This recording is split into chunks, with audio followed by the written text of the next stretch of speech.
होता है ना, बड़ा ही स्पेशल तरीके का पैटर्न होता है। अब सभी लोग शांत हो जाओ, थोड़ा सा इसके बारे में बता रहा हूं मैं, ठीक है। ये थोड़ा सा अलग है, ठीक है। तो आपका आज का टॉपिक है जो मैंने आपके खुद के कॉन्सेप्ट से, आज के एनालिसिस से निकाल के बता रहा हूँ, इजी रहेगा। ये आपके एमएमसी फेज 1 का, वैसे तो आप इसको ऑल बोल सकते हो, रीडिजाइंड का पार्ट है ये। एमएमसी फेज 1 का 1 सीपी मॉड्यूल है, ठीक है, उसका ये पार्ट है।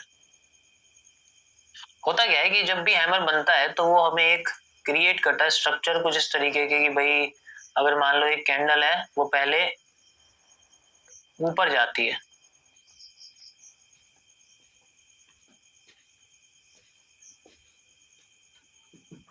ठीक है, वो पहले ऊपर जाती है। फिर क्या होता है, हैमर कैसे बनेगा अगर वो ऊपर गई तो? हैमर बनने के बहुत सारे रीजन होते हैं कि अगर पहले कैंडल मान लो ये ऊपर गई, ठीक है, तो फिर बाद में कैंडल क्या करती है, नीचे आती है इस तरीके के, मान लीजिए। तो ऐसे केस में अगर आप कंबाइन कर दोगे इन दोनों कैंडल्स को तो आपको क्या दिखेगा, पहले तो मार्केट ऊपर गई और फिर मार्केट आपकी आ गई नीचे, तो ये रेड कैंडल बन गई। तो इन दोनों कैंडल्स को आप कंबाइन करोगे तो आपके सामने एक इन्वर्टेड कैंडल जैसा कुछ मिलेगा, ठीक है। तो सबसे पहले ये ध्यान रखना, ये जो कैंडल है ये आपके हैमर का एक इन्वर्टेड रूप होता है। जैसे हैमर काम करता है वैसा ही ये काम करती है, ऑन द टॉप। ये वर्ड में याद रखना, ऑन द टॉप या ऑन द रेजिस्टेंस। इस कैंडल का वर्क भी वही है जो हैमर का होता है टॉप पे, क्योंकि ये भी टॉप पे वैल्यू देती है, हैमर भी टॉप पे वैल्यू देता है। और अगर ये इस तरीके की फॉर्मेशन में है तब भी यही होगा, और अगर ये ऐसे सिंगल बनी हुई है तब भी यही होगा। अब हैमर कैसे बनेगा, हैमर बनने का भी एक अलग रीजन है। हैमर बनेगा जब यहां पर एकदम से सेलिंग हो और फिर अगली कैंडल में एकदम से बाइंग आ जाए और वो सेलिंग को एनगल्फ कर दे, यानी कि एक एनगल्फिंग क्रिएट कर दे, which is also known as the bullish engulfing. इस तरीके से वो एनगल्फ कर दे, तब जाके वो हैमर बनेगा। सिंपल सी बात है, इसमें कोई लॉजिक तो है नहीं अलग से। तो इसको जब कंबाइन करेंगे तब जाके हमें एक हैमर दिखेगा।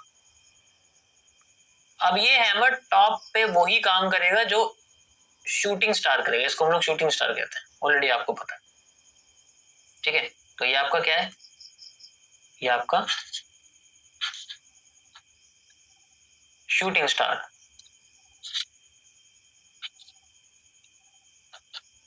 और ये आपका नॉर्मल हैमर है, तो मैंने आपको भी बताया।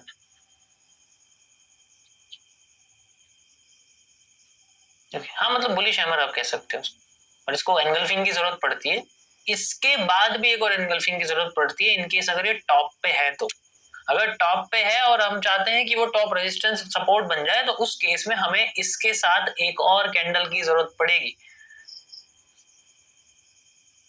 यानी कि वी नीड कि हमें यहाँ पर हैमर तो दिखे बट हमें इसके साथ एक और कैंडल दिखे, तब जाके, और वो कैंडल ऐसी होनी चाहिए जो ऊपर से कम विक वाली हो, बॉडी उसकी ज्यादा नजर आए, विक से ज्यादा बॉडी हो, तब जाके वो एक क्लियरली बता सकती है कि भाई इस जगह से मार्केट हमारी बुलिश हो सकती है, इस जगह से मार्केट हमारी यहाँ पर बुलिश हो सकती है। व्हाट इट, सिंपल सा लॉजिक। और ये हम कब देखते हैं, जब हम टॉप पे होते हैं। हमें टॉप को टॉप ही रखना है, यानी कि सपोर्ट रखना है, तो हम उसको इस नजर से देखते हैं। लेकिन अगर वो टॉप रेजिस्टेंस में कन्वर्ट हो रहा है तो उस केस में हमें ये देखना है कि वहां पर अगर ऐसी कैंडल आती है या फिर वहां पर हमारी ऐसी कैंडल आती है और वो अगली कैंडल ऐसी नहीं है जैसी ये है, तब वो रेजिस्टेंस में कन्वर्ट होगा, यानी कि वो जोन एक पावरफुल रेजिस्टेंस बनने वाला है, ठीक है, पावरफुल रेजिस्टेंस आपका बनने वाला। तब उस केस में हम इसको कन्वर्ट कर, जैसे कि अभी आपने वीकली टाइम फ्रेम पे गोल्ड में देखा जो मैंने समझा, ठीक है, समझ आया सभी को? सिंपल सा लॉजिक है इसके बीच का, यही सेम कैंडल होता है अगर मैं इसको इन्वर्टेड हैमर कर दूंगा और वही इसको मैं हैंगिंग मैन कर दूंगा, तो जो काम हैंगिंग मैन करता है वही इन्वर्टेड हैमर करता है। दोनों में सेम लॉजिक है, बस मिरर हो जाते हैं एक दूसरे के, काम वही करते हैं।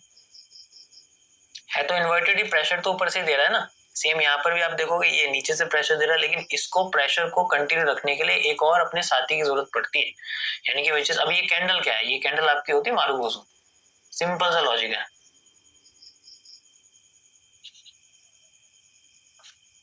मारुगोसु बुलिश अवेयरनेस मारुगोसु, या नॉर्मल भी आप इसको कह सकते हैं।